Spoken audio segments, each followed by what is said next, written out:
Hey, there's nothing wrong with me topless. You got a problem with me being topless, bro? Bit wanky. But... That's my new logo. Hello, everybody. Welcome to the Stronghold podcast. Stephen immediately starts the podcast throwing some shade. Stephen, how are you? I'm good, thank you. Everybody, Stephen Langdown, former professional MMA fighter of one championship, and definitely the handsomest man in the room. No offense, Jake. I'm taking some. I'll take it. So we are here because the trio of us are going to podcast for all you beautiful people, and also we are going to be breaking down the Lion City Championship here in Singapore, which is taking place this weekend. Steven's on the commentary. Mm-hmm. Your boy's on the commentary. Jake is on the mother effing commentary. It's good. I bring zero expertise to this, but it'll be fun. Hey, at this point, you've got 2 years already of experience talking on a mic. So we're looking forward to that. We're going to break that down. We're going to break down the one championship from the weekend, which I had the pleasure of judging. So we'll go through and break down a few of those fights, particularly that main event, which was a little... bit dodgy, yeah. A little something. But, you know, you have those kind of things in different decisions. So whatever. So we'll break that down. And let's start off with... Stephen, how are you, man? I'm good, man. I'm looking forward to doing this commentary for the Lion... Yank it up there. It keeps falling down. I don't know. I think it's the screw at the end there. This one? I think the handle. It It might be the handle. Technical difficulties. Ooh, Jake is so strong. Jake is so strong. Cheers. Is that yeah, right? that's good. That's good. Okay, Thank nice. Yeah, anyway, so you're looking forward to that. What's it Yeah. like having been a fighter to now be on the commentary side, dude? You've did the full 360 Full now. circle. Well, it's nice, right? I'm not getting punched in the face anymore. Would you rather talk over people getting punched in the face or be punched in the face? I'd rather be punched in the face, but... I still like being punched in the face sometimes. Yeah. I wonder if I'll ever grow out of that. I actually like it. Is that Makes weird? you feel alive, yeah, no. Yeah, it's just like, Yeah. it's fun. I love it. It lets you know what's up. It Yeah. wakes you up. When was the last time you had a good face punch with Steven? Probably with us, right? Yeah. I mean, I don't spar a lot anymore. Why not? You don't have the urge to just even like... Because fighting is so different than training, of course. Yeah. But you don't have the urge to just get a little piece of it. You know? No, a because controlled little piece of it. If I do it, I want to do it all the way, right? I just don't have the You think time. fighting is more fun than training? I Yeah, am the fuck yeah. opposite. Oh, I love I think the fighting. training is more fun than the fighting. No, I love fighting. Well, we're getting old. I mean, training's fun for sure. Yeah, we're getting old, right? Well, this is actually full circle for me as well, because I was thinking about this yesterday or Friday night when I was judging for the fights. Mm-hmm. I was like, man, this is actually full circle. The first time I was involved in one, of course, was just as a spectator when I was Yep. training, and then but beyond that, when I was involved with yeah. it was cornering you, and then here we are now. I'm there as a judge. Like 10 years later, and then Yep. we're doing commentary for another MMA organization that's Yep. starting in Singapore. What a weird little. Funny Weird how the little world journey. works, right? Yeah, you go round in circles. And we're getting Fine. older, but we're not too Stop old saying yet. that. We still have time to get some stuff done, man. I'm That's still what in my saying. 20s, just for Yeah. clarification. Jake's like, shut up, guys. Yeah. Hey, you're in your 20s for about 5 more minutes, dude. So young, and also neither of you got kids, so you don't even know yet. That's true. That's true. But hang on to those 20s while you can. How much longer you got before you cross over the threshold? 6 months and 5 days. Enjoy it. Enjoy it. Because once you hit 30, that's it. You're going to start getting the gray hairs, bro. I did. Maybe it's just me. I think that's just you. Because my dad... I looked elderly immediately. I went from like teenager and young and hot to like elderly straight away. Hot. Gray hair And and then he bald slips. within Hot. like 5 years. Hey, I was cute when I was young, okay? Let's ask what your wife thinks. Don't ask her that. Well, She's going to give an answer I'm uncomfortable with. yeah. But yeah, let's talk about this this event we're doing. I have it here. The Lion City Championship, which the Stronghold podcast is very kindly sponsoring. Hey, oh, bro, you plugged me. You plugged me on my own podcast. That thing that you constantly forget to do. Yeah. I know how to do this shit. Calm down. So we are. We are an official sponsor of Lion City, and I'm happy to help these people. 'Cause And we the have- more fights, the better. Yeah, right. Gives young guys a chance to hone their skills and figure out if this is something they want to do in a less high pressure situation than my first time. And it's also the most, like, it's just going to a fight event is fun. Oh, fuck yeah. Right? So if there's more of that, if there's more, like, you can just go and watch people fight and have some beers and Yeah, hang yeah. out, and it's like an event. And Like, with if that people was you a, know if that was a and- thing, like, available all the time, I'd go quite often, right? Yeah. Yeah, so I'm really looking forward. This is the second one actually they put on. Yeah. And this is the first one with spectators, right? Yeah, there were a few spectators for whatever the number was, like the limit. It was pretty barren still. 50 maybe. Spectators this time, and it's a bigger venue, which is going to be nice. And I'm looking forward to it, man. I mean, we sold probably like 30 tickets just at Stronghold alone, so I think it's going to be pretty packed. Yeah. Looking forward to it. I got one of my guys on the fight card as well. Jake, if you go to their Instagram, the Lion City, I think you can pull up the fight card. Yeah, there you go. So we have 9 fights. One of my guys unfortunately got COVID, so it was supposed to be one more. Karan, the guy's been training with me for the last 2.5, 3 years, something like that. Was supposed to fight on this card, and he was looking good, man. He was looking fit. He was looking in shape, and then he got COVID like a week ago, and so. You know, he was like thinking, well, should I still do it? Should I still do it? And I told him, I was like, listen, man, it's a fight. You want to go in with full confidence. This is a really important thing about fighting.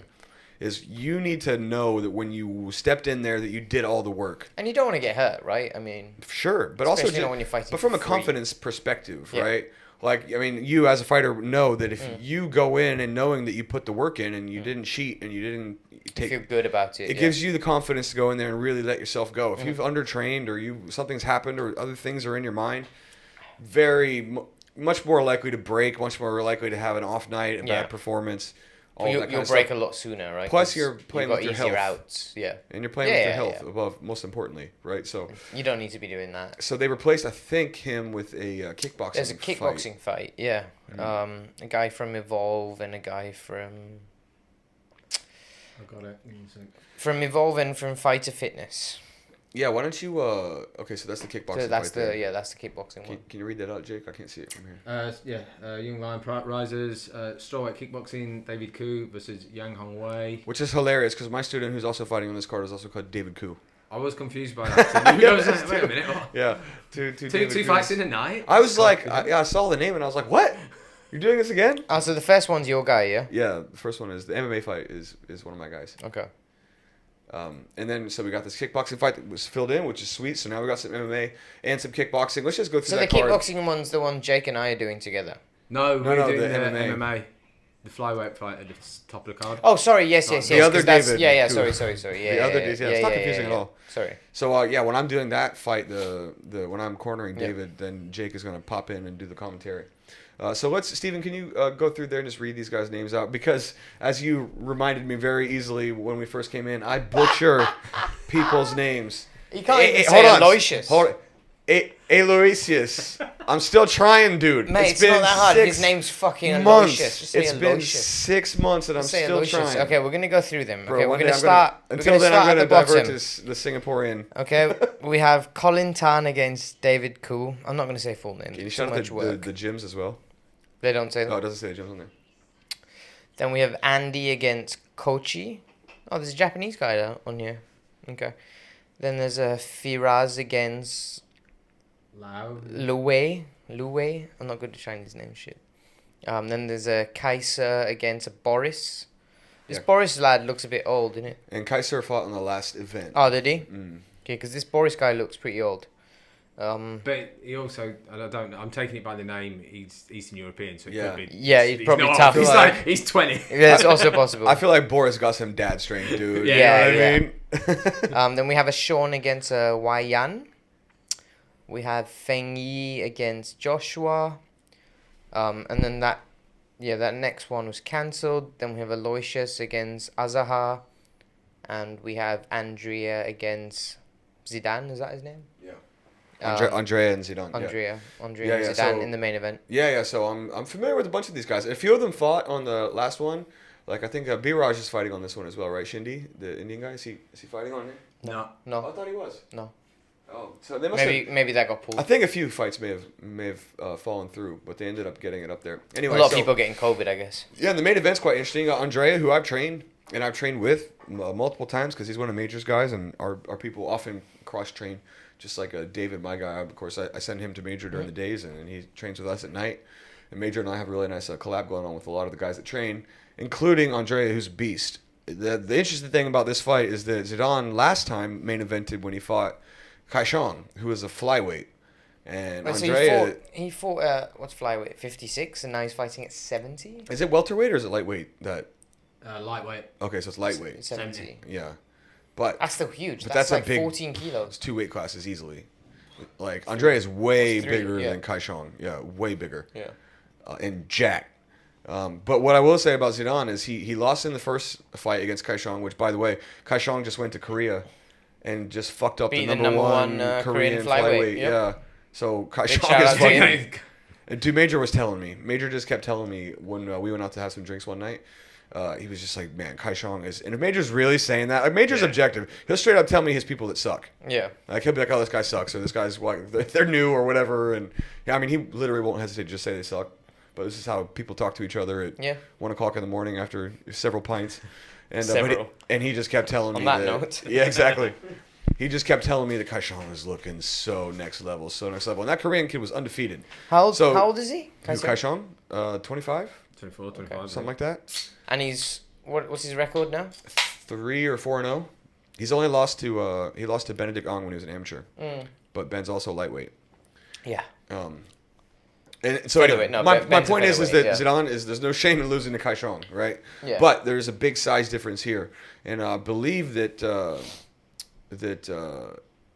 Andrea. I mean, I think he's a purple belt, but he's a good purple belt. Mm-hmm. So, but he mostly likes to stand up, good wrestler. All of Major's guys are really well rounded, including him. So, but what I will say about Zidane is he does not give a fuck. Came out swinging. This guy does not give a fuck. Well, Not you only telling me that, just now he fought a while ago, Yeah, recently. Yeah. he fought like a month ago, Yeah. or maybe 6 weeks ago. Yeah. When I went to watch Sam Queck fight, Mhm. Orvin's boxer. She was on the podcast, super cool, and then she's like, "Oh, I'm fighting. Will you come?" I'm like, "Yeah, I'm down." Is that Alvin's girlfriend? Is that the one? Yeah, that's Alvin's girlfriend. And so we went there to watch the fights, and then he was fighting on that event as well. Yeah. And in that fight, he looked way better. He looked like he definitely grown between, but it's hard to tell with Kaishong because Kaishong just caught him, exposed him, boom, it was done. So you didn't really get to see his skill set. But I don't But think when he he- actually did a full striking match, he looked way more. But I comfortable don't think he there. trains anywhere because I think the thing said he's independent, Yeah. whatever the fuck that means. That's the tricky thing with some of these people. Is Yeah. You don't know who's coaching them, who's training them, or whatever. But what I will say about this Zidane is that he's game. He does not give a fuck. And if you're trying to break your teeth and you want to fight, you just take fights. And if you're just looking to get experience, you take the fights. And he's taking all the fights. So if he can sustain it. My thing with this is though that Kaishong got him in that crucifix that Major drills and drills and drills, and Zidane did not know how to get out of it. Now if he's not addressed that, and it's another one Major. Well, he probably hasn't, but yeah, he's gonna have problems. I don't know if Andrea's a crucifix guy, but I mean if you watch the last fight, you might think about it. And then he's also still Major student, and major students all have crucifixes. Man, he's really good at like imparting his style to his students. You can see, like, anytime I train with Major student, I'm like, oh, this is Major's student. Yeah. They all come to the gym all the time, and when I roll with them, I'm like, yep, this is Major's guys. They're all trying, like, rolling cross crucifixes, and he's got this certain kind of funk to his style that makes his students unique. And but Andrea's got that as well. So that'd be good. And then the co-main event is go for it. Say it. Aloysius. God, dude, I'm sorry. I'm gonna try to get it by the broadcast. By the time you I'm gonna practice it 100 That's all times. we're gonna do after this, yeah. You and I are gonna sit down. We're gonna talk about how to say that fucking name. We're gonna drill. It's not that hard. Al. His name's Aloysius. Just say Aloy. Aloysius. Shius. Yeah, Aloysius. Am I saying Jake? Am I saying it right? Yeah. I mean, that's a fucking name. You always sound so unconfident when I ask you this question. Anyway, so who's he fighting in the co-main event? Azahar. And this guy's got a t-shirt. No, he's got a singlet tan in his picture, yeah? Ooh, so maybe he's I don't know if wrestling. you can see that, but... I can see it. Right? Yeah. Hey, So I'm not no sure. shame in that. You don't wear wife beaters? Nah, don't beat my wife. Neither do I, but sometimes I like to pretend. No. It's your word against hers, okay? Tell us more. Anyway, so guys, this event is coming on this Sunday. It's at, Jake, do we ever figure out what time it's starting? 7, right? That's what I've been told, but I'm not... So follow Lion City Championship. You can find him on Facebook. Yeah, you can find him on Instagram. Well, I mean, I'm apparently commentating on this. I don't even know what time it starts. Yeah, So. well, they told us, but I can't remember. I have to check my phone. Let me see if I can... Either way. 7 to 11 p.m. There you go. Okay, 7 to to 11 I found PM. the P6 thing. Mate. Oh, I can find that. So you can find the tickets on PTix if you're looking to buy those. Yep. General admission is $50. VIP admission, which is I think the 65. second floor, is $65. Yeah, that's what everybody at the gym did. The VIP ones. Those are nice seats, and it's not that expensive. Yeah. So anyway, the event's going to be nice. Oh, drinks and finger food will be sold. Excellent. So I can get a few beers. Yeah. Just a quick question. Steven's like, wait, can I though? 'Cause I'm commentating. Yeah. Well, also, I might be as comped because I'm fucking commentating. Oh, Alvin, these are the questions. Alvin, where you at, son? Where you at? Anyway, guys, it's going to be a really fun event. Support your local MMA fighters. And if you want, those tickets are going to be available there. Is Ron coming? Because We'll all be there. No word of a lie. There's one attendee and it's Ron. Oh, So that has to be Ron. It is Ron. It has to be Ron, Ron innit? signed in and created an account. Yeah. Ron. Oh, I love Ron so much. He's Big the shout only out, one my who boy. like RSVP'd to the event. Oh, Ron.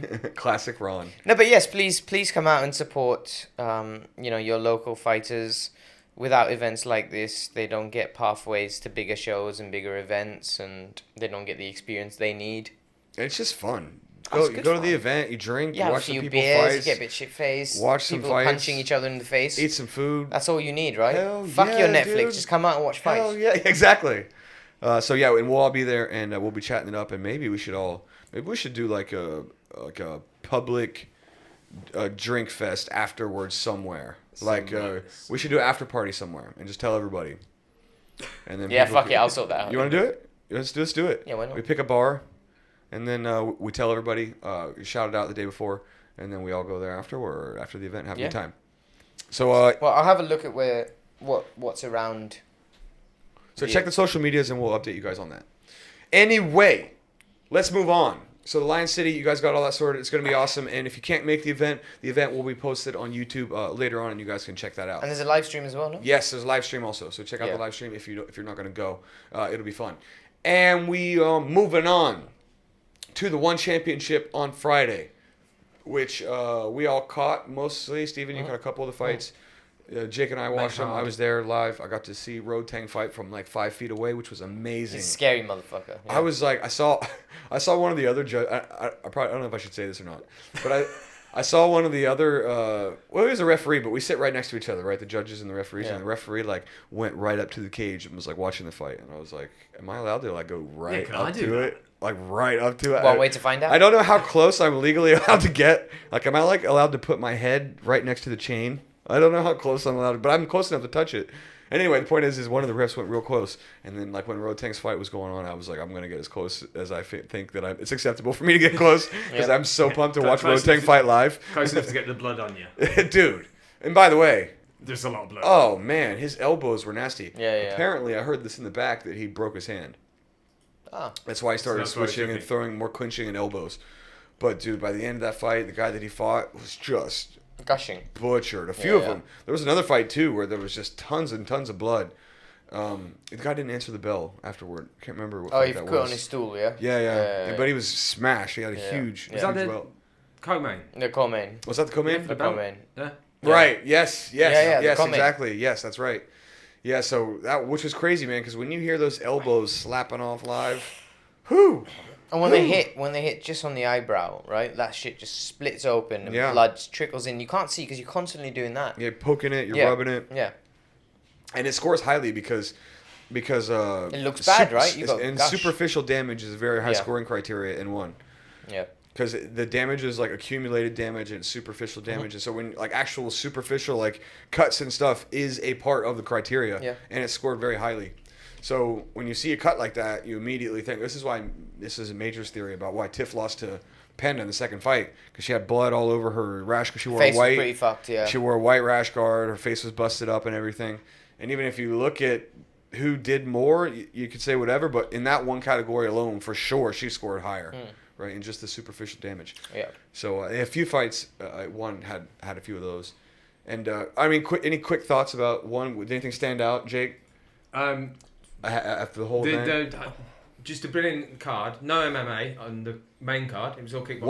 Wonder Girl fought MMA on the prelims. Oh, did not see that. Oh yeah, it was her first MMA fight. Yeah. She armbarred a girl. Which is of course she did, yeah. Which is confusing in a lot of different ways. Of course she did. Because I'm like, who is this girl that she's fighting? She was undefeated. She was like 6 or 7-0. I think it was an Indian girl or whatever. But I'm like, man, if Wonder Girl was armbar, what would she have done to her on the feet? Yeah. Damn. But first fight. It's her first MMA fight. So it's interesting to see her because she's young. And what I like about what One's doing is they're really the only promotion, like outside of Thailand, that's actively trying to push some of these big name ties into doing MMA. Yeah. I mean, dude, the coolest thing about the event is the fact that, all right, so you have Garry Tonan fighting the Ruotolo brothers Yep. on the same card that you have Rodtang fighting, and you have like one of Yeah. the coolest Muay Thai Grand Prix in the sport right now. Yeah. Well, it's a shame that what's the name, Haggerty had to pull out. Yeah, Haggerty pulled out. I didn't know. I was asking some people backstage like what happened. When did he pull out? The day? Day. Yeah. It was I think a weight cut issue or Yeah. a health issue or a hydration issue. I think he didn't. Yeah. He said he wasn't feeling good. He posted Oh, he was in something on hospital. Instagram. Yeah. Can you, Jake, go to his Instagram, Jonathan Haggerty, and see he what was in he hospital. said? He didn't say much about like why he was there. But let's see what because man, if he was in there, because did you see the Walter Goncalves guy? Did you see that fight? Dude, he dropped him with a body shot. Yeah. A vicious body shot in like 1 minute. That's the guy who Haggerty was supposed to fight in the first round. Yeah. Walter Goncalves, who had probably the best fight with Rodtang in one yet. Oh. Yeah, so what did Haggerty say here? His deepest regrets and sadness that I have to withdraw from the tournament due to health reasons. Camp has been very challenging one due to health reasons from the very start. However, I truly believe I had overcame them and was back on track and ready to go into this incredible tournament and give it everything I could to win. I'd like to say my apologise to Walter Goncalves and wish everybody in the tournament very best. I know you'll put on a hell of a show. Without a doubt, the best strikers on the planet. Thank you, One Championship, for everything you do. Yeah, real bummer that Haggerty pulled out. He's one of the most exciting guys. So fun to watch. Oh, man. So fun to watch. But did you see Joseph Lasiri? Man, He's always game, man. he looked great. He's always game. Well, he dropped a weight class because remember he went I think 0-4-1 Yeah. when he was And they fighting. kept calling him back because he's so fucking game. His fights were amazing. His Yeah. fights were super entertaining. And then he went down a weight class. Yeah. And now I think he's undefeated in the whatever weight class he went down to. I enjoy watching him. He's a lot of Man, fun. he's game. And to beat a tie like that. Yeah. To beat a 'Cause tie he like doesn't that. give a fuck. Dude, Right, yeah. he's ready to get stuck in. He's gonna stand there and throw and bang. It's so fun to watch. And to see him win the title live was pretty crazy because I know he started out 0-4 and was Yeah. getting smashed. Went down a weight class, looked shredded, dude. Yeah. He looked shredded. And then to see him put on a performance like that against a Lumpini champion and a guy that's still fighting. What's the guy's name? The guy that Lasiri Panjan fought. Chai. Sorry, is it? Panjan Chai. Panjan Chai, yeah, Yeah. Panjan Chai. Who's still legit, man. Like Yeah. his kicks, man, these ties kicks come out. Sounds, man. The sound, the And they go speed pop, that pop, they pop. slap out is just crazy. But Joseph Lasiri is like a real comeback story for one. To actually, a lot of people were overlooking him in this fight. A lot of Yeah. people thought, and the Falangs, by a the bit of a way, gimme, fought pretty yeah. well on the whole card. Yeah. Yeah. Because Falang is white people for anyone that doesn't know. Falang is it's not racist to say Falang for some No, reason. it's not. No. I don't know why. It doesn't, Maybe it's a compliment. It's white privilege. Yeah. So you can say whatever. fine. You could call white people whatever you want. Yeah. And they deserve it.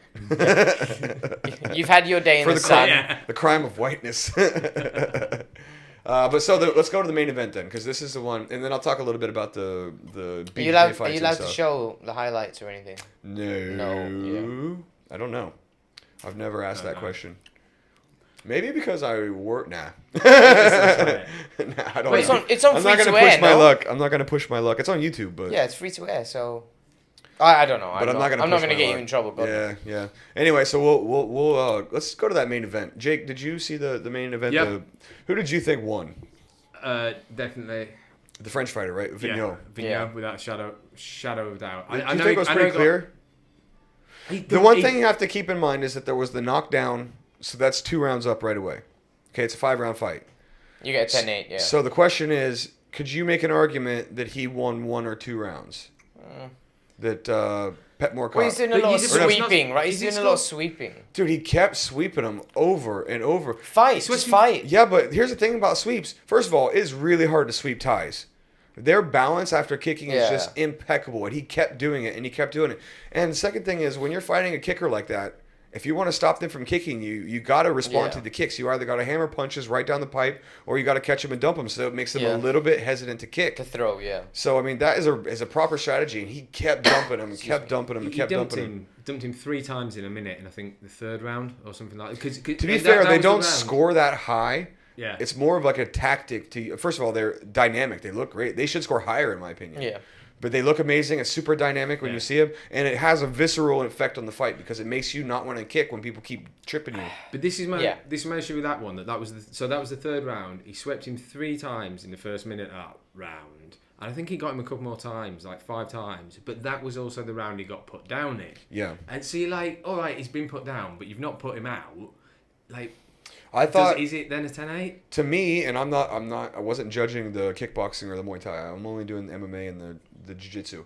But to me, I could see maybe one round being close or whatever, especially the early round. I think the first round was pretty tight. And if a draw, I could see, right? Because of the 10-8, and then you have an early round that might have gone either way. And I could see the draw. But, yeah, it was the fact that 2 judges gave it the decision to the other guy was a little bit surprising. And most of the people there thought that the Vienot won. But, not my job. Not my thing to say, but in my opinion, that I thought the Vienot won. This was my question for it all as well, though, because Rodan put on a show. Rodan looked amazing. Yeah. That guy. And he's the current champion. He doesn't have to fight in the tournament. He's like, I'm just going to do this, be undeniable, and then switch to MMA. That's his plan. Yeah. He's going to switch to MMA. But the other 2 Thai fighters did the very typical Thai thing of taking it easy in the first round and not going for it. And that definitely was decisive in the Leasure fight because then he was a round up from the start. And Rotang's the only one who was like, nah, I'm just going to go for the belt. I'm going to swing, yeah. Yeah, Rotang's such an animal. I mean, in my opinion, he's the best Muay Thai fighter in the world right now. The fight against DJ was whatever. I don't know if he's the best Muay Thai fighter in the world. I know. You think, okay, some of these like 17-year-old kids. Dude, those kids in Lumpini are much better than him. Sure. Maybe they would beat him if they had a fight, but that's not really the point I'm making. In terms of like excitement, he's still undefeated at 1. He's not had like cakewalks, man. The fights that he's had have been. No, yeah. It's definitely not like the crucible that you get in but he's not fighting the fucking Lumpini or Rajadamner or something like that. But still, he's on a long streak. He's fought Thais. No, he's to very like, good. No, he's very title. good for sure. Yeah. Super dynamic, really fun, and getting a lot of exposure, which is what you want with some of these guys, right? Yes. Because that is true. Great, you're the Lumpini champion. Who knows you outside of Thailand? Yeah. So he's now getting some like mainstream success, and a lot of that is the and DJ fight. Hopefully he makes a bank, right? I hope for him, for sure. But he's so exciting. Yeah. But he's becoming a big draw for him as well. Like, not just in Thailand now. Like, yeah. Everyone, because he's exciting, right? Yeah. And he has the antics, he does the whole, like, come hit me. Do you think he can transition to MMA, Stephen? You think he can... So far, the Thais have not really pulled it off, I'm going to be honest with you. But there's that one girl from Tiger in the UFC. Yeah. She's Loma, or what's Loma. Yeah, I think she's 1-1 right now. Yeah. It's just that the grappling game is developing in Thailand There's so much recently. to catch up. Much to catch up. And they'll get there because and once the money is there in easier access than like the fight in Thailand. I mean, but the grappling just needs another decade, 5-10 years to start to catch up. The incentives to MMA will be a little bit more pushed. But they have good hips, right? Like from kicking, they have such good hips, right? And the wrestling just and the teach clinch. them to sprawl, clinching sprawl. too, yeah, right? Like sprawl, dude. You do not want to clinch up with a Thai, even God, as a wrestler. Even as a wrestler, dude, they could crush you. They're in gonna the fucking clinch. elbow you in the face, right? So if you teach them to sprawl, bit of counter wrestling, and just keep it on the feet. Happy days. But it's interesting to see a big name like this making the shift. Wonder Girl just had her first MMA well, I'm sure fight he saw the fucking paycheck he got for the DJ fight and thought, you know what? Yeah. Let's do some more of this. Yeah, let's do some more of this. Exactly. But that's the point, is that the incentives are starting to be there, and some of these guys are realizing, like, oh, I can have 3 or 4 fights a year. Yeah. And live? And make what? I don't have to fight 2 times a month or once every 6 weeks. They would make, what, 30 US a fight? Happy days. Yeah, man. I can have a record of like 30 fights and have made a career. Yeah. I don't need 300 by the time I'm 20. Man, some of the records of these Thais is just ridiculous. When, like, Thai guys come down to the ring 450 fights versus some poor European guy 20 fights. Yeah. And even 20 or 30 fights for a European is a lot of fights. Yeah, it's a lot of fights, yeah. But amateur boxers and also, by the way, Alvin's just messaged in that group chat to confirm what everyone's doing. Okay, nice. Yeah, things are moving. Things are moving. Let's go to the... Yeah, so it starts at 7 p.m. Starts at 7, yeah. And booze and food served. I've got a question for you. Yeah, dude. Okay, I'll put it on the screen. We can show this. So, what did you write in your judge's scorecard when this happened? Oh, look at that. He jumped off back take. I wrote back take. For the listeners, this is Cade Ruotolo literally doing like the Showtime. It's got to be called the Showtime back take, right? It's got to be called the Showtime. Monkey jumps off, yeah. Yeah, it's a Showtime back take. If you've ever seen the Showtime kick where Anthony Pettis does the jump kick off the side of the cage, Cade Ruotolo does that to Shinya Aoki and like off balances him and then ducks under and takes his back. It's sick. Yeah, but I did think, what's Luke with him for that? And you know what's interesting about that is that it's the manifestation of like an MMA style format because you're in the cage and the different elements of jiu-jitsu that are available to you when you can like wall wrestle and push off the cage and jump off the cage and use the cage to take away back takes and stuff like that, right? Because the cage is basically the third object in the fight other than the two people. Yeah. The surface is different. Like if it's a flat mat or as a cage, it can change a lot, as you guys know with some of the cage wrestling and stuff that you see. But how about those Ruotolos, man?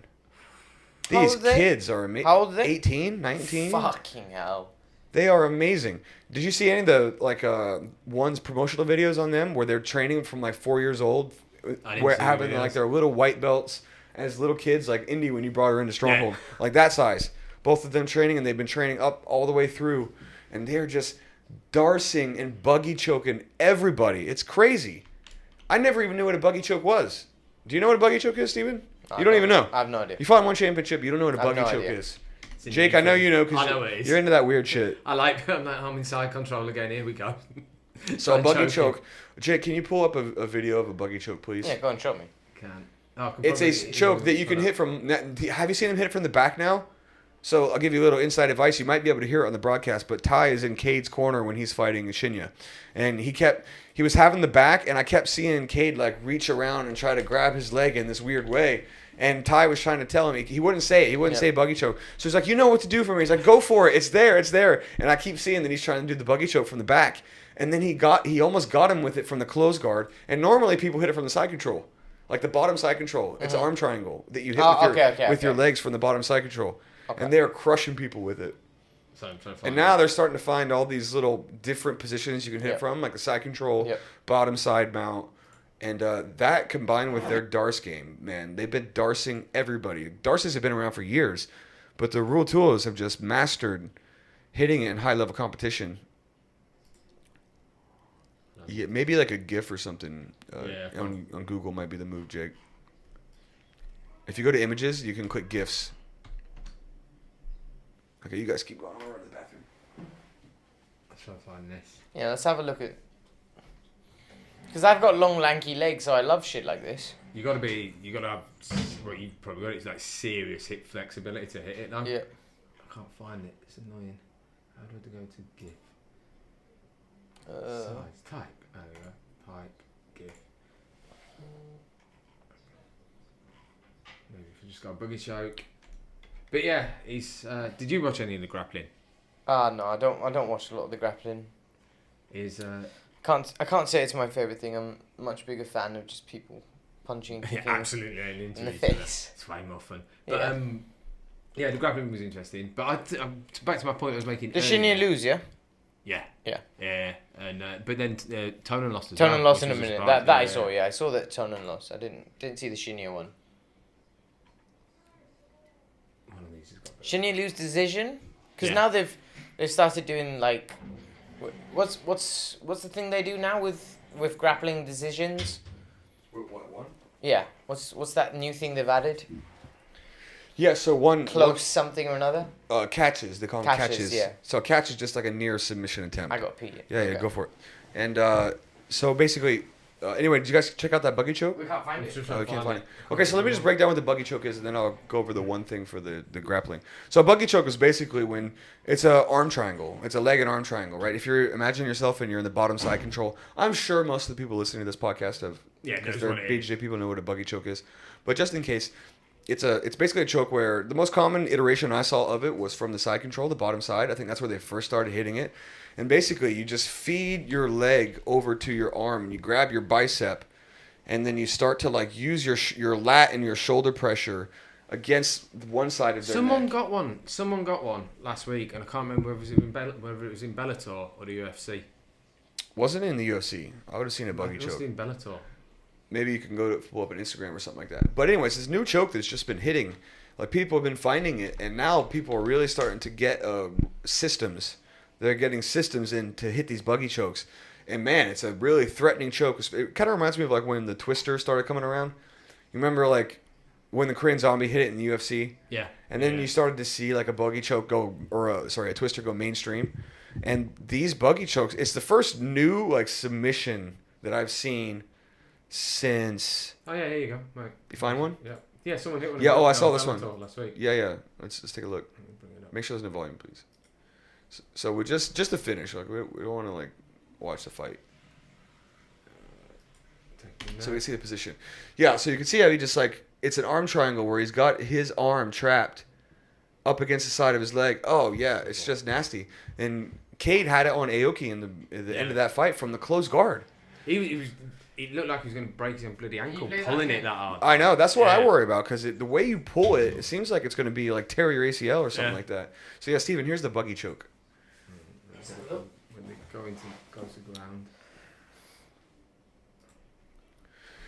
Yeah, I mean it's basically just a bottom side arm triangle where you grab your leg but man, it puts a lot of pressure on the knee, and I worry about doing this and tearing my ACL as it happens. Everything okay over there, Jake? No, it's not playing for some reason. Okay. All right. Well, fine. Well, Stephen, you can't see it. That's all right. Send it to me later. The internet does not want you to know what a buggy choke is, dude. But anyway, so Cade was trying to hit that on Aoki in that fight, and by the end of it, man, Aoki's face was pretty red. And anyway, so to go back to your catch point, that's what a catch is. It's like a near submission. Yep. So you might hear on the broadcast, Muhammad Sulaiman is the referee, shout out catch like when there's a near submission hold. Okay. He's signaling it to all the judges because basically what their number one thing is to push the submission. Yeah. Right. So whoever gets the most catches, the near submission attempts. If there's no submission, they win. So, and but how about Ty and Garry Tonan? Yeah, that was a shock. That was a shock. Yep. John Danaher flew all the way here from Texas to be in Gary's corner for about 1 minute. Yeah. I was a little like kind of starstruck when I saw Danaher walk by because I'm sitting there trying to be super professional and shit, and I'm supposed to just stand at my chair with my like arms crossed and look professional because the camera goes right by me, and I can't be like sitting down and then getting the back of my head or anything like that. And then as soon as I saw him walk by, I was like, oh my god, hello, you're my favorite coach. And, I can't believe I've never seen a DDS guy get submitted like that. No. None of Danaher's guys have ever got smashed like that. 2 minutes, I think it was. Less. I think it was like less than 2 minutes even, in the 1 minute still area. With a Darce. Darces have been around for a long time. Gary came out a little lethargic. He just came out a little too... Garry Tonan. A little too relaxed, a little too loosey-goosey. A little brain damaged after his last fight, possibly as well. How long ago was that? Not that long. 6 weeks, a month? When that's a bit more than a month. When what's his name knocked him out? If he got, but all I'm saying is he probably got concussion. Tonley. He probably got concussion, and it wasn't long enough after the fight to get over a concussion. Wait, how did you say it? Tonle? Isn't that his name? Is it Lee? Lee. I hear it say Lee. Is it Lee? Do you know something I don't? I'm not sure. Are you drunk and you don't know what you're saying right now? Well, I'm not drunk. Am I messing this up, or are you? Viet, no? He's Vietnamese, yeah. I'm not sure. Anyway, but that was at most a month, 6 weeks ago, something like that. Long. Gary's in a bit of a rough patch. I mean, up to that point, he was tearing it up. He was just crushing people. Yeah. But a couple losses in a row, though, I don't think will bother Garry Tonan too much. But I suppose as well, he's focusing on MMA. Yeah, he's focusing on MMA. He's not training pure jiu-jitsu anymore, and that's all the Ruotolos are doing. So maybe it was going to happen one way or another. But how about one? I mean, I can't stress this enough, right? The quality of their production and it's great. The professionalism of getting this. I was saying this to Stephen earlier. You going? Yeah. Cheers, man. The fact that you have the Ruotolo brothers fighting with Garry Tonan and Shinya Aoki on the same card as a Muay Thai Grand Prix that's got Rodtang fighting in it. It's supposed to be Jonathan Haggerty fighting in it. Yeah. Petchmorakot was in it. Yeah. Superlek was on the fucking prelims or something like that. Like, dude, the Thais... The fact that they're on the same stage as like some of these jiu-jitsu people, there's no promotion doing that. No. And it is so awesome. You have like Mikey Musamichi is there now as well. Yep. And the Ruotolo brothers, Gordon's going to come in and do some matches. And they have like, Buchecha was there. He was at the event. And you got Leo Vieira, who's the head judge. He's the founder of Checkmat. Like the level of overall talent just all over the place. Yeah. And the fact that they have all those connections in Thailand, because they're getting these ties to come over now, and it's becoming... People have been trying to get the ties to transcend stuff like into mainstream for decades, and they never could. And one is the first company that's actually doing that. And to see like these American jiu-jitsu kids on the same card as Rodtang is just badass. It's so cool.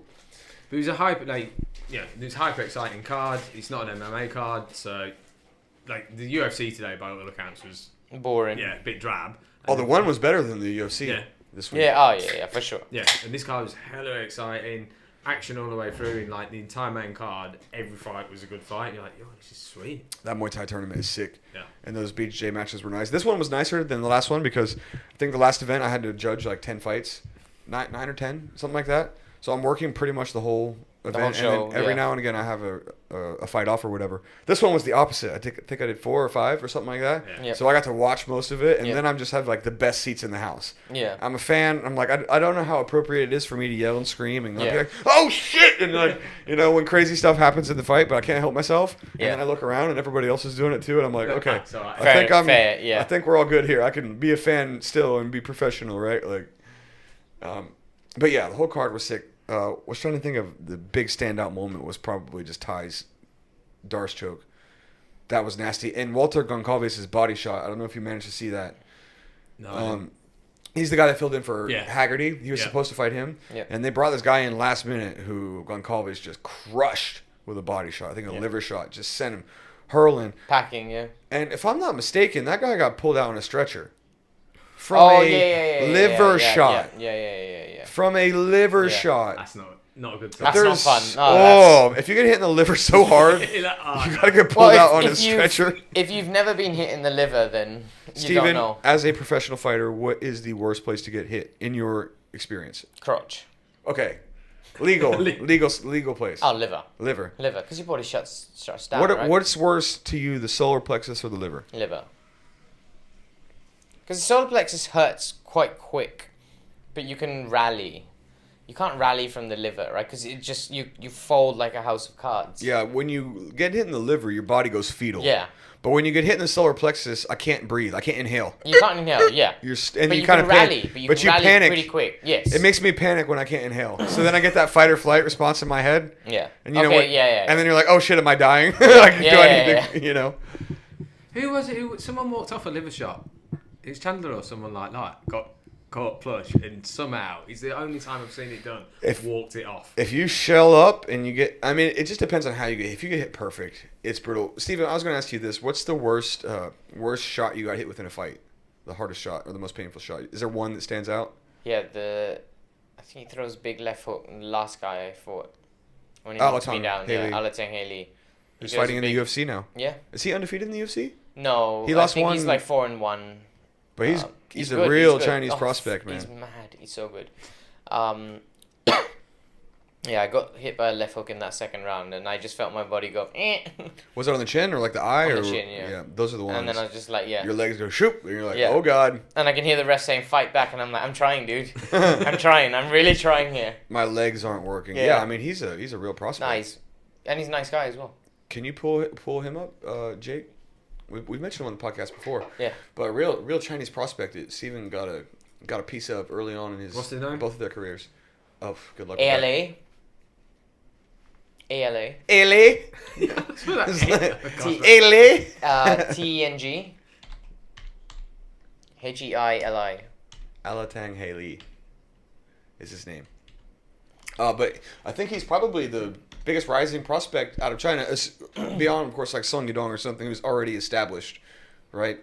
And he must be getting close to being ranked at this point. I've just got articles about the Ming Dynasty up, so this ain't Hang on. right. You just go to Stephen's Sherdog Oh, yeah. or Tapology. How have you got that? I don't know. But did you know the Balthazar based X? I don't know what's come up. So if you guys haven't seen him fight in the UFC, word. go. Yeah, it's a weird name. Go watch Stephen's fight with him because it was an interesting fight for Stephen, especially early on in his career because he's a wrestler.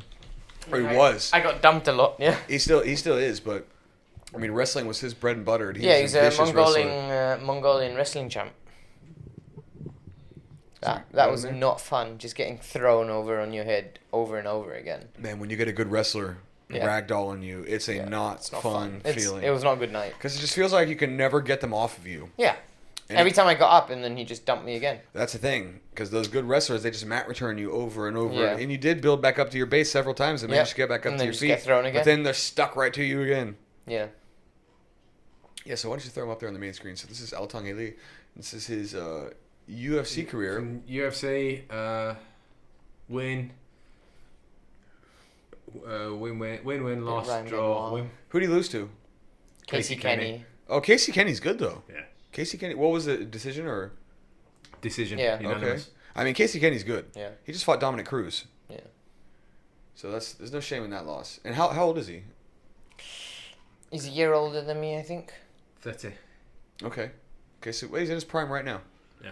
Another couple wins. I mean, was he 4-1 in the UFC? I mean, 4-1-1, I think. so another couple wins, and he's gonna be He's got a ranked. draw as well. Some of the Chinese fighter, man, like Song Yadong is amazing. He's an amazing fighter, and that's what I like about doing this podcast as well. You really don't get a lot of Asian perspective on like MMA and fighters from Asia, from China, from Singapore, from Vietnam, like we talk about. You don't see that a lot in the mainstream martial arts media. They don't get talked about, yeah. So it's nice to have a place where you could do that. If you take one thing from this episode, just find out who Rotang is.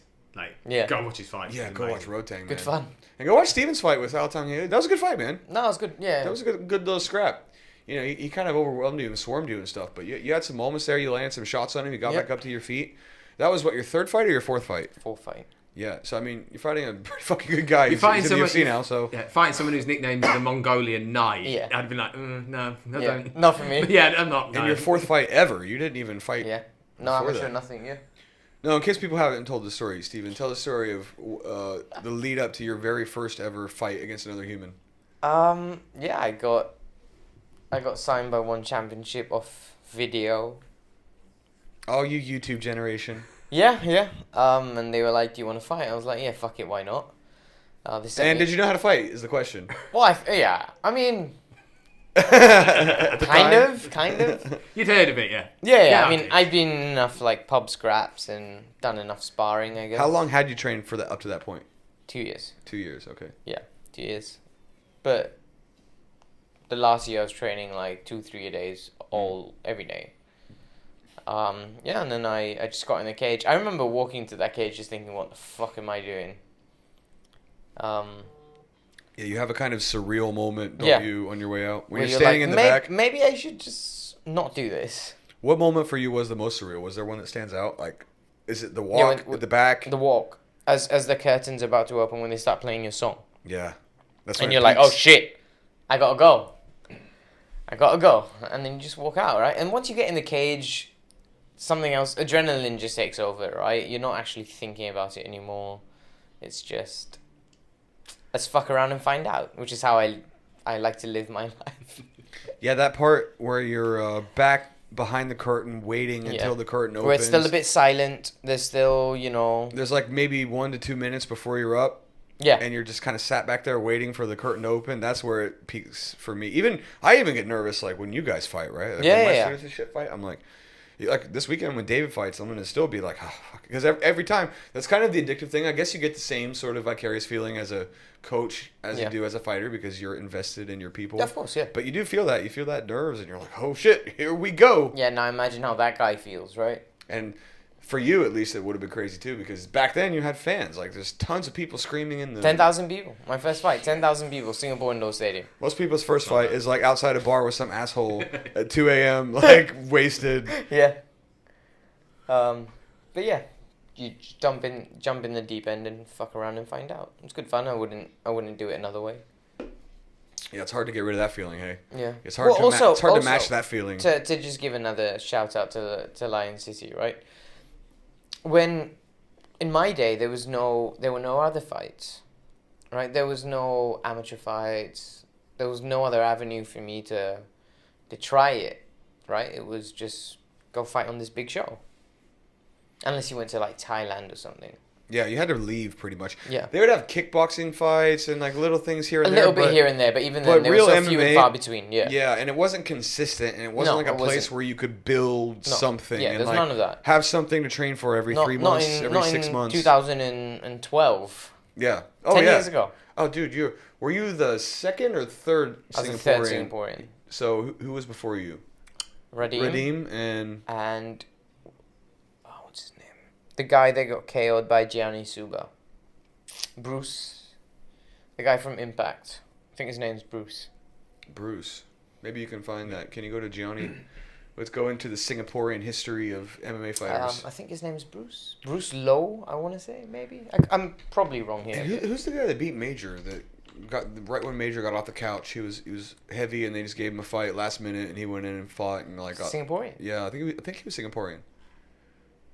I think so. I'm pretty sure he was Singaporean. I don't think so. Maybe I'm wrong, but I was thinking of him too.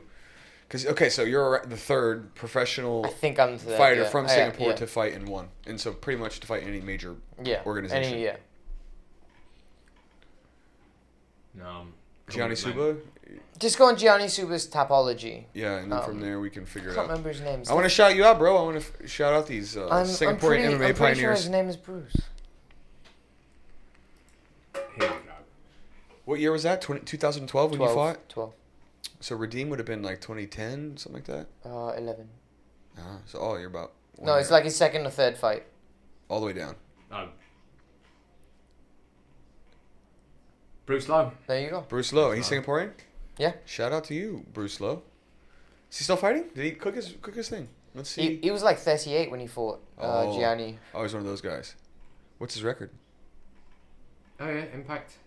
Oh, it's Impact, is it? That was his last fight. Oh, that was according his to last Tap fight. on. Okay. So he fought in Dare, yeah. Oh, I remember Dare. Which was supposed to be that $1 million tournament that never actually finised. Man, some of these old school like Asian MMA because tournaments. Leke fought in Dare as well. Yeah. Yeah, man. But that's old school. Yeah, that's old school. Jesus. It's some old school Singaporean martial arts history then here for who you. else was on? Well, there were 3 Singaporeans on my card. There was Sherilyn, the girl that fought Ann Osman. Yeah, I remember her. And what's his name? Wentie. I can't remember. Juan Wentie was also on my card. He fought some old man from Malaysia. What was his name? I can't remember. Alex. But now, they just did their 10-year show or whatever, right? It's crazy how long one's been around. Yeah. At this point, it's starting to get some now, real legs on him. Yeah, isn't that crazy, man? When I met you 10 years ago, you were like 21. You were just training to fight. 20, yeah. 20 when I met 20, you? Yeah. Making me feel old. I was born in 92, right? So 10 years ago, I was 20. When you made your pro debut, so I got with you on your second fight. Third. Your first, your first 2. Yeah, I was with you at the last 2. The first 2, you were training with someone else. Yeah. Isn't that crazy? So what year was I with you? 2013 then, probably. Was it the next year? 14. That was when I started training you. Yeah, 14. Dude, we are getting old. Yeah, it's not. I don't love this. Now we're talking. We're talking both for. commentating. I don't love this. Yeah, now we're talking about now I'm the fights. commentating. Jesus I like it, Christ. man. I like it. You know, That's a nice switch. You know what's like one of my favorite all-time things, and I think a lot of people can probably relate to this because anybody that listens to this podcast, and probably the reason that I do it, is because my favorite thing to do is watch fights and talk shit. Yeah. It's literally like top 5. When am I having the most fun? Because I'm a sports fan anyway. So if I'm sitting around watching a game, like having a beer and talking shit, it's like all-time fun for me. Which is why I built a podcast with you guys where I sit around and I talk about sports and drink beer and talk shit. Yeah, happy days. There's something that's just beautiful about it, and because I love MMA so much, it's just a natural progression. Yeah. But it's fucking crazy that 10 years already we've been doing this, and now we're coming. Do you miss the old days, Stephen? I mean, I know you periodically get the itch. We all get the itch. Of course I miss the old days. I don't miss being broke. Yes. Yeah. That can fuck off. Well, we were both pretty broke when we met. Oh, yeah, I was broke when I was fighting, pretty right? Broke, yeah. So I don't miss that. Of course I miss competing.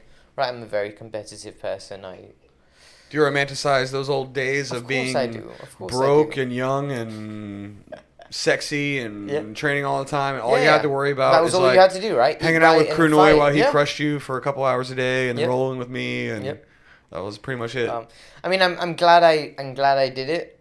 I'm not gonna do it again, but could you do it for would it be fun to do it for 6 months? Like, you just go live with Krunoy, roll.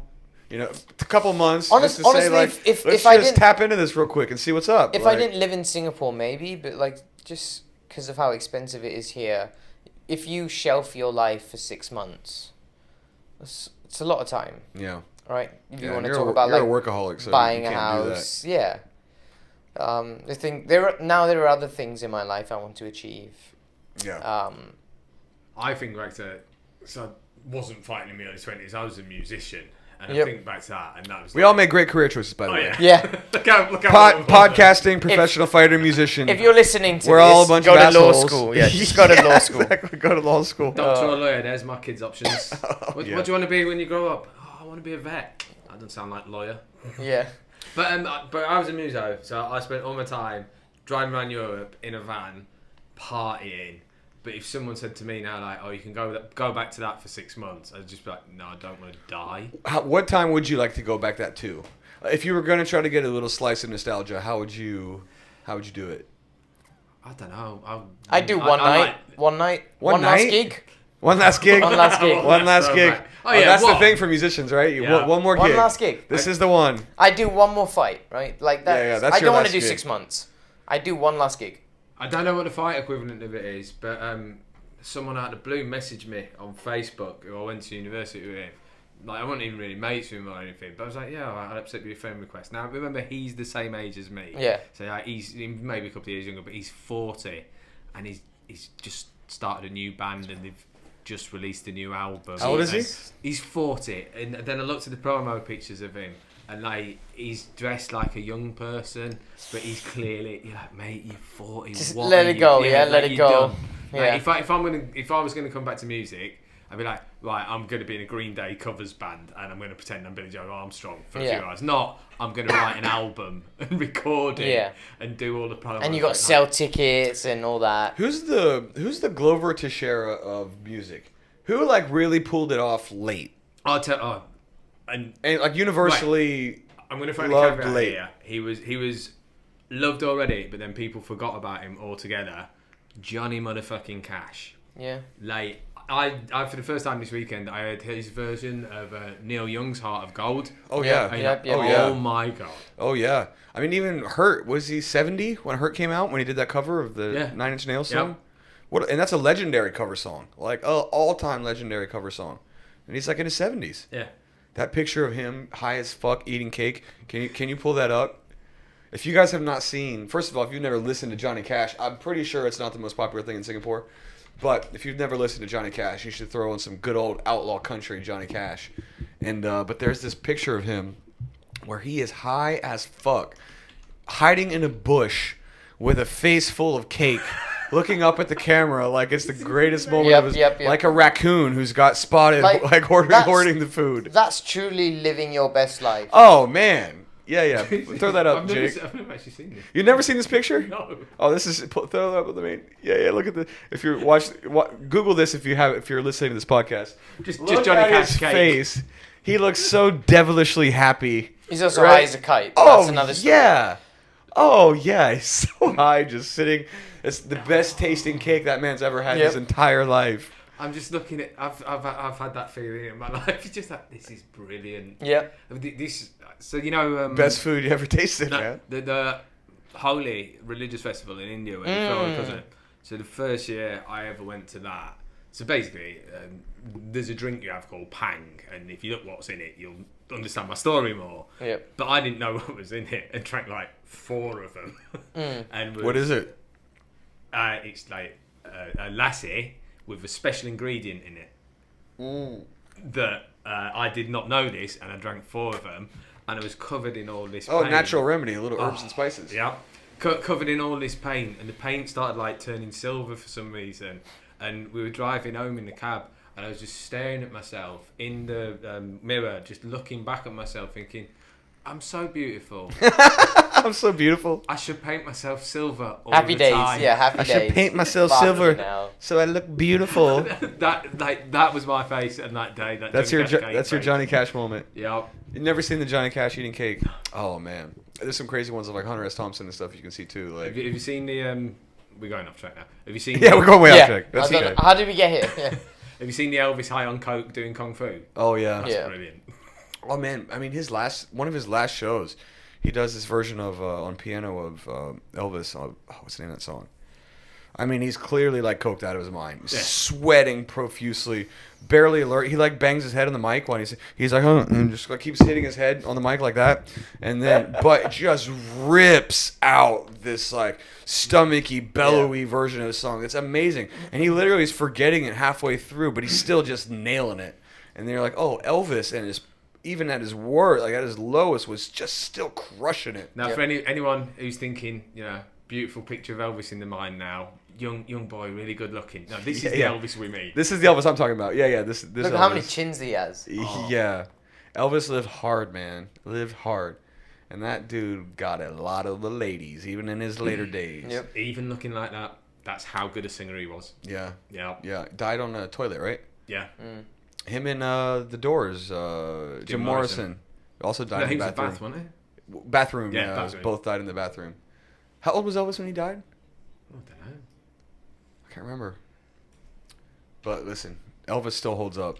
Elvis still holds up. Johnny Cash still holds up. That was the point of this. We went on a tangent for all you MMA fans out there. Dropping We're some... now talking American music. I watched that... God, he was my age when he died. How old? 42. Yeah, that's what I was just thinking. 42. We watched this Netflix documentary on Robert Johnson. Have you seen this yet? No. Oh, it's really good. You know Robert Johnson? Yeah. I haven't seen it, no. His story is like the sold his soul to the devil to learn how to play guitar, and man, it's just so good. It's got a couple of his like young relatives, or his they're old now, but they're like his grandkids or whatever that never met him, and like he lived a hard life. And in the 1920s, like being a blues singer, I mean that gave birth to rock and roll.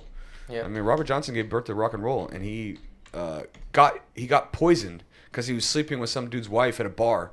And they poisoned him and killed him. Right when he was right when he was starting to pop, and then they found him like years later, like a decade later, and they're like, "What is this?" Yeah. And then everybody started copying Robert Johnson, and then spawned the birth of the blues, man, and like swing and like all kinds of shit. That was in the 1920s. Yeah, we've gone off track, but yeah. Yes, we have. Apparently, he was told as well. Someone said that he was an Aoki, and someone said to him, your drink's been poisoned, and he's like, "I don't give a fuck." Yeah. Anyway, Stephen, if you're thinking about a life of blues and whatever, just know that you may be poisoned. But I feel like in your career... I don't give a fuck. I don't give a fuck. Let's do it. So let's get this back. What were we talking about before we went off rails here? We were talking about one, right? Did we cover most of the one stuff? We covered most of the one stuff. We were talking about... What were we talking about before? We were talking about you fight... Oh, I was going to ask you...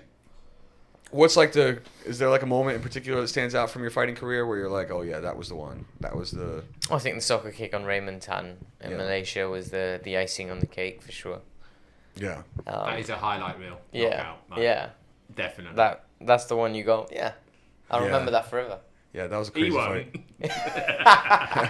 I'll definitely remember that one forever. Me, you, Ahmed, and Krunoy. Yeah. Yeah. Oh, Krunoy. I miss Krunoy so much. Yeah. A salty old bastard. We got fucked after that fight. Yeah. Your mom is an animal, dude. Yeah. Your mom was the one pushing... Steven's mom, for the people that don't know... There's a reason I'm an Aoki. Steven's mom is an animal. How old is your mom? 56. Your mom is a G, dude. Your mom is a G. I've never seen someone's mom be the life of the party. Yeah.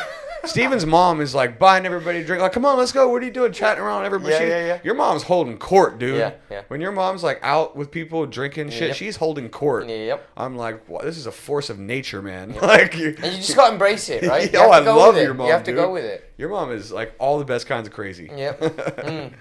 All right, man. So we covered that. We covered the Lion City. What else we got, dude? Was something else we were going to talk about? No, because the UFC today was boring. Dog shit. Yeah, what about next week? Is there a UFC next week? Fight card. Yeah, let's take a look at that real quick before we do this thing and wrap this up. Steven, I'm pretty pumped, man. It's been crazy with you. That is a little bit full circle. Yeah. I got a little nostalgic, man, when I was I'm very, very excited to do this commentary. It'll be really nice. It's kind of 10 years, dude. It's been 10 years. Yeah. And like when I was judging on one, I was literally thinking about being there with you. Yeah. And I was like, I can't believe 10 years ago I was here basically with Steven. Yeah. Just trying to do this thing, just fighting and everything. It's very nostalgic for me because it's like, okay, maybe this is kind of how I can give back to... How would you be in the industry? In perfect world, Stephen Langdown is doing what he wants to stay within the MMA industry. What would you do? I think I'd make a decent promoter. You'd be a good promoter. Yeah, you're a hustler. That's yeah, why. I think that's I'd in be, your DNA. I think I'd be a decent promoter. That's why you and Alvin together. I've been saying this for a long time. Yeah. You and Alvin are a match made in heaven because you're both very fucking similar. You guys are both just hustling with a million things at once. If one folds, you two jump in. Me and Luke have got the vague technical expertise to. I thought you were going to say you got the money. No, definitely not. my wife might. We'll have a look. Yeah. Hey, if you're right, I got an investment opportunity for you, Jake. Just let me hook me up with your wife's number real quick. No. But by that time she might. She's waiting on some things. But so what do we got? We got the UFC next week, right? But It's Volkov. Rosenstruck, and that's all they've advertised for it. For next week? Yeah. It's next weekend? 5th. And that's all they're no. doing? The weekend after. Weekend after. Oh, okay. So it's 2 weeks before UFC. Yeah, because the big ones come in here. All right, and then there's another one in 2 weeks also that I just got the word that I'm going to be doing. I'm so pumped, man. I love this shit. Do you still you still watch a lot of the fights, don't you? Yeah. Do you watch more boxing or more MMA? Because I know you watch follow the boxing. I follow the boxing quite a lot, but I watch the MMA main cards. I don't watch the full cards. It's too long. I got to ask you. We were talking about it earlier. Terence Crawford, Errol Spence. Errol Spence all day. Why? Why do you say that? Because this is like, if you're following boxing, Errol Spence and Terence Crawford is like probably the biggest welterweight fight since like Haggerty Hearns era. Yeah. When they were fighting with what's his name? It's just sad that it probably won't get put together, right? Because it's fucking boxing. Right? But didn't they pretty much finalize it? I thought it was pretty much agreed to already. Jake, can you Google Terence Crawford versus Errol Spence? Oh, so how Crawford thinks he's the best pound for pound is fucking laughable. But dude, he's... What? Come on now. Well, now Canelo's lost. Now Canelo's lost, so Canelo's out. Okay, so who's pound for pound for you? Canelo. Still Canelo? Still Canelo. He just lost. You can't give a guy much bigger than him. Yeah, set. It's set, right? Is it set? Can you click it? When is it? 100%. Oh, yeah, I've just read though. But I think they're really close, man. I think they're close. 100% happening, which in boxing means maybe. Yeah. When in Vegas? Because I'm thinking of going to Vegas in October. Oh, dude, if you're gonna go to Vegas, go for Terence Crawford and Errol Spence. Nah, go for that when you were young. Can you get a ticket festival. for that? I don't even know what the tickets are gonna be for that thing though. But yeah. You're gonna for the. It's boxing confirmed. Boxing confirmed. Yeah. It's like 40%. Yeah.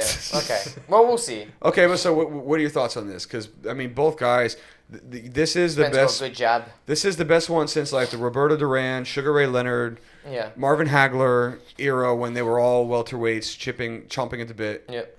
And both undefeated, both pretty much dominated everybody. Like I don't know what's the closest fight any of them have had. Because Bud Crawford has got nasty power. Errol Spence has got a nasty jab. His jab is nasty. I think this is Crawford's last fight with Aram. Is it? I think. He'll resign. They're going to give him buttloads of money, man. Yeah. I think he'll resign. But anyway, this is one of the Does biggest it say when, fights in the history of boxing. As I say, it's boxing confirmed. Okay, Nothing signed. It isn't. Okay. I mean, I think, to me, whoever wins this fight is pound for pound number one now that Canelo lost. I mean, Canelo, if you're talking literally pound for pound, the genuine concept of it, but it's really hard to still give someone the number one slot when they just After lost.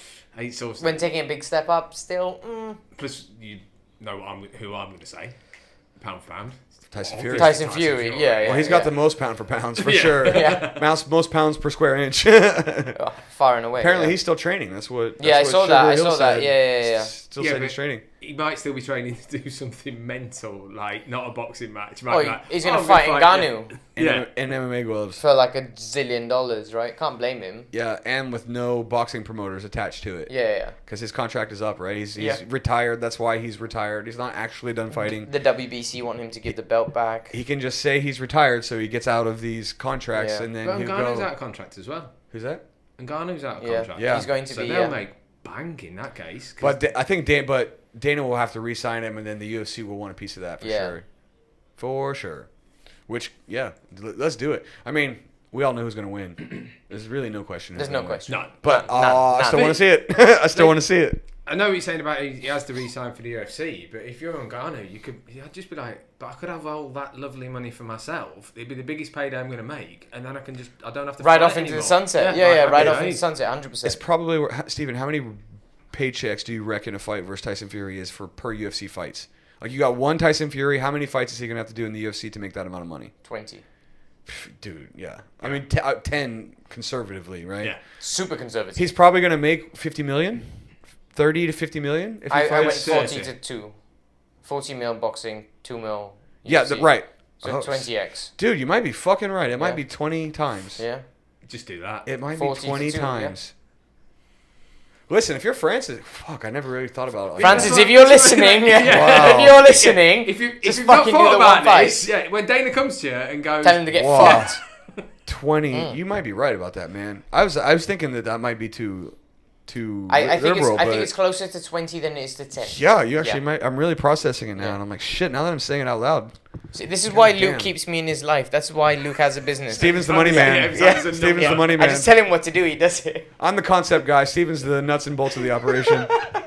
Yeah, wow, that's crazy. I'd never really thought about that. So yeah, and plus, okay, so Francis is in his negotiation right now for his UFC contract. He wants to go and do this separate fight with Tyson Fury. there's no way He gets he's all signing the UFC. exposure of a Tyson Fury fight and then goes into the UFC talks about his contract. Because after Conor went and fought Floyd, Conor got so much more than anybody else Yeah. had ever gotten. He got so many more And he was opportunities. still underpaid. Yeah, and exactly. It was underpaid still, but like with the proper 12 stuff, the pay-per-view points, Yeah, and yeah, his yeah. flat salary. Well, They he's were so- saying 20 million, right? That's Yeah. what they were saying. Yeah, it was more than It that. was about 20 million. It was Just, probably more. But that's his purse. That doesn't Yeah. include the proper 12 shit and the sponsorship opportunities he gets. And he on top sold. of it. He sold proper 12. I don't know. 100 million or Yeah, some shit. to Diageo. That's why he was the highest paid athlete last year. Yeah. Even though he fought like twice, Yeah. and Dustin Poirier smashed him both Yeah, times. Yeah. because he sold proper 12. Yeah. Wow. He's a good business. I mean, he's Oh bit, yeah. bit crap at MMA now, but my God, he's Who good gives a businessman. fuck? Yeah, who He's cares? laughing all the way to the bank. Yeah. Who's he gonna fight next? Chandler or Ferguson? Is my guess. Ferguson's the easier fight. Ferguson's easy. It's a bit fight. chinny. No, Yeah. you're going to throw him into Oliveira. Just mate, that's They the money. can't. They can. They They don't can't do care. that. Mate, they can do Just anything straight they away. want. They Hasn't can do won a anything. fight. They don't give a fuck. He hasn't won a fight in years. They don't give a fuck. But if they go to right, if I'm Oliveira, Cowboy was the last person he beat. How's Yeah. Cowboy doing right now? true. But no, but if He's I'm fighting Joe Lozon in the fucking prelims or whatever. the He hell. pulled out. yeah. I think They're they're gonna fight rebooking him. it though, right? No, but if I'm Oliveira and they're like, this is the list of people you've got to fight to get your belt that you should have never lost back, and like what Chandler, who else is going to be on there? Poirier maybe they're talking about that. I don't know, but like and Conor McGregor's the name on there, right? Well, that's probably the easiest fight. What about Conor and versus it's the biggest Islam? payday. Conor versus He'll Islam. never take that fight. Yeah, he wouldn't. But the juiciness of a Conor versus Islam fight. Khabib's in fucking Yeah, Islam's and corner. what? Oh man, the drama, dude. Aren't the they, drama would aren't be they trying to delicious. do Aren't they trying to do tough? Well, they- Khabib and Tony. for the Yeah, EBOC I thing, saw right? that. Yeah. If I don't know. The how Ultimate Dana's- Fighter. Yeah. I don't know how Dana's gonna. So Khabib's gonna fight again? Is that? No. They're just coaching the Ultimate Fighter. But they're not gonna fight. At They the end won't of the fight show. at the end. No. Oh, that's just another tease. And UFC, the we fight don't will need never more happen. Tony Yeah. and Khabib teases, especially because now Tony's on a rough patch, right? Like he's lost to really good people, but Yeah. He's not one He's a since- bit over the hill. I mean. he's almost 40, isn't he? Yeah. Yeah. Not one since 2019. I looked the other week. Just Yeah. crazy. Yeah. But right, so hear me out. Connor's road to the Islam fight, which is a huge fight. I'll be back. He's got to beat Oliveira for the title. That's his only road to that Islam fight. Yeah. Well, Well, or you do the Islam fight first. But that's not gonna. I just Yeah. don't think they'd do that. I don't That's think not they will gonna either. happen. It's just too easy a fight for Islam. I'll be honest with you. Yeah, I The, agree. the Oliveira fight is more interesting, even though Connor's jiu-jitsu defense is suspect. I mean, look what Poirier was able to do to him, even Yeah. from the top, like smashing him from the guard. Oh, I don't He think took him Conor- down multiple times. This is Dustin Poirier, okay? Yeah. Dustin Poirier is a good wrestler, but Charles Oliveira has gotten down a lot of good people. I do not think Conor wins that fight at all whatsoever. I just think that's if I'm Oliveira, I'm like, well, that's the fight I'll take. Most Who money, do you easiest think fight. Conor can beat in the top 10? I'm back. Oh, that's why he went. I thought you were going to the bathroom. No. Stephen has returned with the beer. I mean, who can Conor McGregor beat in the top 10? I don't think he can. I wouldn't favor him against anybody. I'm bringing it up now to see. He's especially after Let's the have a leg look. break. After the leg break, yeah, thank you. Let's have a look. I mean, they got to give him somebody that he can beat. He needs a tune-up fight, man. He just broke his leg in half. Yeah. I'm not a fan of tune-up fights, but like Conor can still get a tough fight that makes sense where he can get a little bit of maybe he can rebound. But Tony is the guy. Tony's, I think, the highest ranked fighter that is in a Easiest place fight. where Conor could actually maybe get him. But Tony could still get him too. Okay, so Benio. He could beat Benio. I think Benio will crush him, dude. His jiu-jitsu and He's wrestling. great. Yeah. Okay, fair enough. so top 10, you got Look what Benio did to Tony Ferguson. That's true. Wait, let me do that. Oh, changed it. So give me a sec. Oh, there you go. So 10, you got Rafael Fiziev. I think Fiziev would win that fight, Yep. honestly. Tony Ferguson. He's 9 now, is it? After the Yeah, he's 9. knockout loss to Chandler. Oh, in fact, he's 9 and Connor's 8. That is. Then you look above that. Dos Anjos, Darius. Dos Chandler- Anjos is there. They could do the Dos Anjos fight because they were supposed to They fight tried when- to do that when one, Dos too. Anjos was Yeah. a champ. Darius, Chandler, Islam, Gaethje, Poirier, Charles Oliveira. So the only 2 are Ferguson and Dos Anjos that he I could. think it's got to be one of those 2. Yeah, And I can if tell you're you, to win. Tony's definitely more marketable. And Yeah. Tony's coming off a brutal knockout. Yeah. And Tony's probably crazy enough to still try to fight. So check all boxes that Tony Ferguson. Sign me up, But Yeah. Ferguson, But they should have done this fight 5 years ago. yeah, and Ferguson looked good in the first round. Yeah, he did. He just walked into Until one of he the got most taken brutal down. KOs ever. Yeah. Yeah. Which So Chandler doesn't even train that. He just threw it and Yeah, fucking ripped like his head it- off. Yeah. like it was a brilliant KO, but he's not trained for it. It's one of those ones that happens he sometimes. just saw it in the moment Yeah. and Yeah. threw it and boom, that was it. Crazy. But it's good. It's a good technique to use against Tony Ferguson, which Conor also uses that technique a lot. But because the Tony middle. crashes into the striking range, like Conor's slices in and out of the striking Yeah. range. He's like a snake. He's edging in and out, Yeah, poking yeah. and dipping in and dipping out, and sliding Yeah. off to the side. Tony crashes the fucking range like a berserker who's ready trying to rip your dick off. Like he's just like a fucking hoarder. Fucking hell. straight in. Yeah. I love Tony Ferguson, man. When he was on his tear, he was probably He's my brilliant. favorite fighter. Yeah. Yeah. For me, like favorite fighters always go in like eras. Yeah. And when Tony was slicing, remember that photo, that gif? Maybe pull this up, Jake. There's a picture of like Tony Ferguson's last 10 opponents or something like that. Oh yeah. Oh, You they're ever all- seen that? yeah, and they're yeah. all just diced in half, and he was darcing everybody and just butchering people with elbows and triangled Kevin Lee and like choked out Barboza and Anthony Pettis, and he was just crushing one, yeah. everybody. Tony's run was one of the most vicious runs of all time. Right. It's got to come up. And you know, he was quickly closing in on a better run as Charlie Olives, man. He's I think he's won 10 in a row or 11 in a row. Tony's was 12. Tony won 12 in a row. I think that goes to show you how dominant Tony Ferguson was. That Charles Oliveira still has not passed Tony Got there, Ferguson. yeah. And Jesus just fucking Christ. Look at that. Look at that shit. To be fair, the Cowboy one's because Cowboy blew Yeah, his blew nose. his nose. But he still broke it and set the stage for it, right? So that's Kevin Lee, Anthony Pettis, Rafael dos Anjos, fucking Donald Cerrone, Edson Edson Barboza. Barboza, Josh Thompson. Who's that Look guy? at those people. Who's between Barboza I and can't even Cerrone? tell. His face is so mangled. I literally cannot even tell who that is. I honestly cannot tell I don't know who the guy in the middle is. Is it Lando yeah. Venata, maybe? I know he fought him on that run. Maybe. I don't know, but the point is Yeah, like, Lando's bald, no? now he's. Oh, is he bald now? Yeah, he wasn't back then. Yeah, he went on an absolute tear, and the fact that we never got the trilogy that should have been when they were all in their Yeah, prime. yeah, like yeah. the McGregor, Khabib, Ferguson trilogy just Yeah, never happened. That was That little round robin, yeah. Yeah.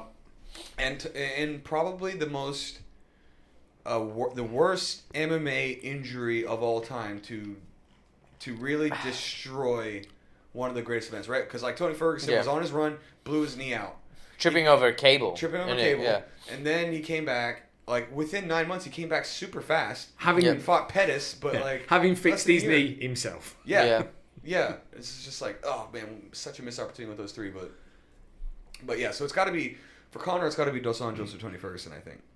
Yeah. Yeah, they're the only two who can And realistically Tony do it. Ferguson is just more marketable. Like he's a big Excuse fan me. favorite. I feel like that one still makes more sense. Yeah. Maybe it's just because I'd rather see that one. I still just think they're going to throw him in for the title decider. They just they love money. Just But the so UFC much has money. also been pretty good. Don't we all? most of the Yeah. time. Sign me up, It's not a mate. criticism. Sign me, yeah. But, Well, I mean, yeah. So there's no more next week. We pretty much covered everything. Yeah, I think Yeah. we're good. Alrighty, everybody, you can join me and Stephen And Jake. Jake. And Jake. Party. This weekend, Sunday, come watch the Lion City. It's going to be awesome. We're going to be like live streaming the event. You can find it on YouTube. You can watch it later on YouTube, or you can come down live and drink and have some fun with all of us. Come say hi, yeah. Come say hi.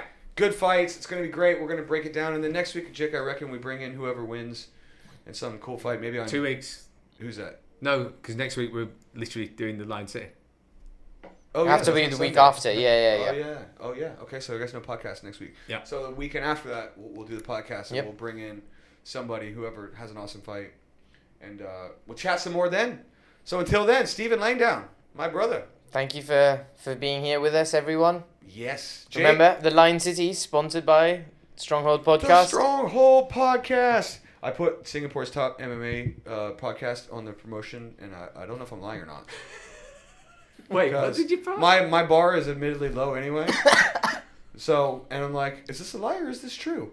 It seemed like it. If no one's possibly called could you be out, it true. doesn't matter. It seems like it could possibly be true, so I went with it. Wait, what did you put? Singapore's top martial arts podcast, It's definitely true. right? Probably, yeah. I think we're the only I ones. mean, when you're so- yeah, when By you're default. one of one, you're the Gold best in the medal. world.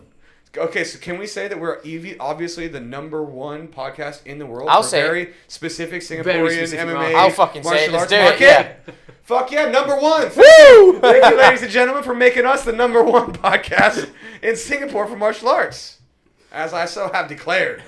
It's good. All right, everybody. Thank you all for listening. Thank you for coming. Have a good night. This is the Stronghold Podcast. We are out.